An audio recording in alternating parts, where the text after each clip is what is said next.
Lately, it feels like every time I turn on the TV or radio or even open my phone, I met with another story about COVID-19 and coronavirus.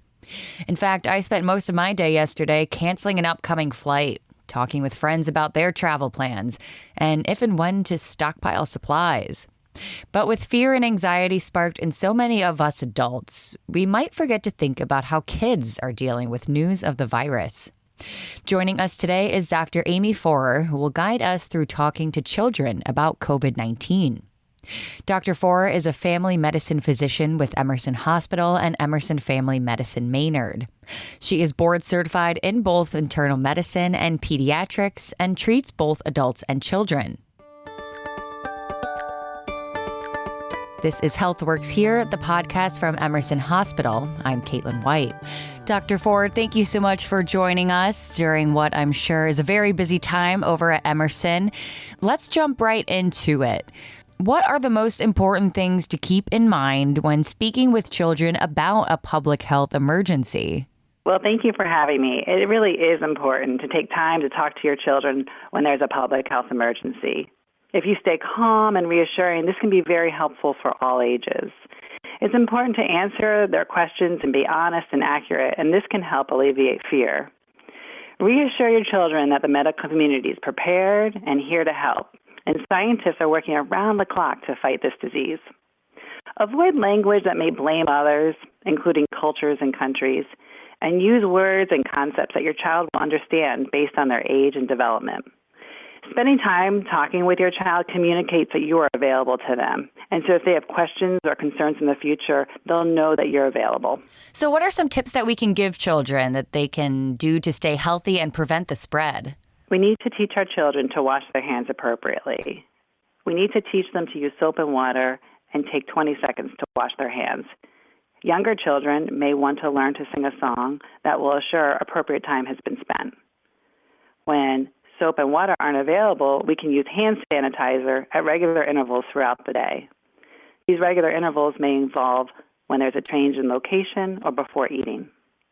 We should teach our children to cough and sneeze into tissues or their elbows.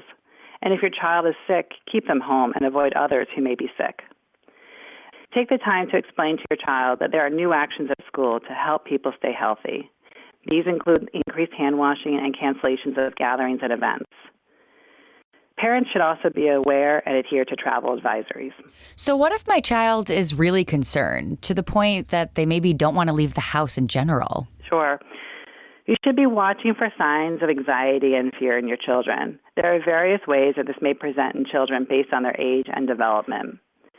Preschool and kindergarten-age children may regress to behaviors they have previously outgrown.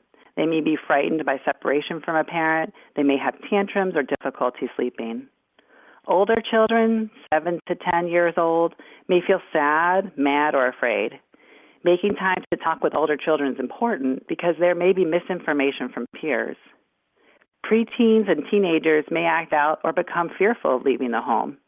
They may feel overwhelmed by strong emotions and have difficulty talking. Try to stick to normal routines as much as possible and let children play outside and just be children.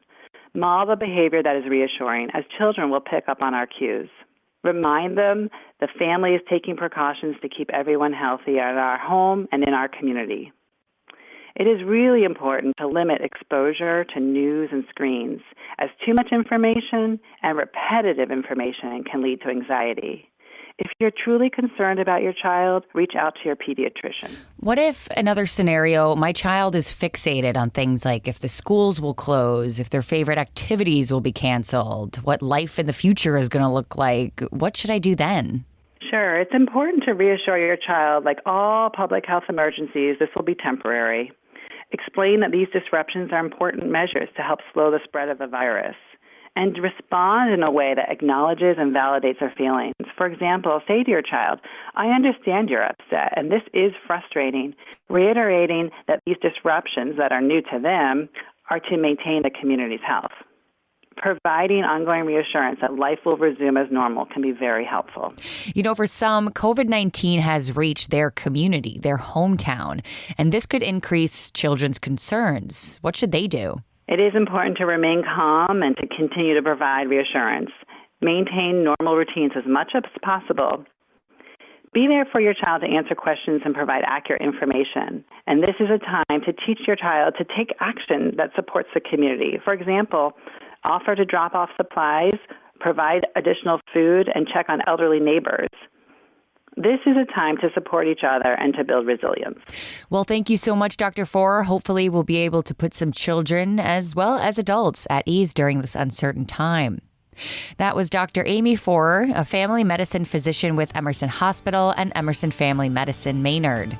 Thanks for listening to Emerson's HealthWorks Here podcast. Subscribe to this podcast on your favorite podcast source, including Apple Podcasts, Google Play Music, and Spotify.